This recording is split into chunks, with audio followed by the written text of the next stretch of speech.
everyone, welcome to Bilisuma Show with Woyesa. Like I said, I will be posting a bunch of videos, news related to Eritrea all this week. Welcome to Bilisuma Show, everybody. This was published last year, May 2013. Eritrean diplomat was kicked out from Canada.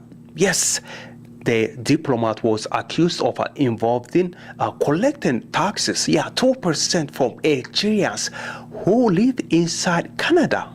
Believe it or not, yes.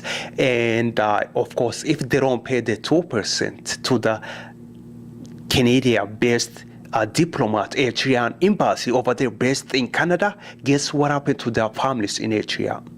Well, anything is possible according to this article. Of course, if you are interested, it's available. More info at the bottom of this video. They get intimidated, they could get arrested. Anything can happen to them if their relatives who live in Canada don't pay the 2%. That's crazy. That's just, I don't understand.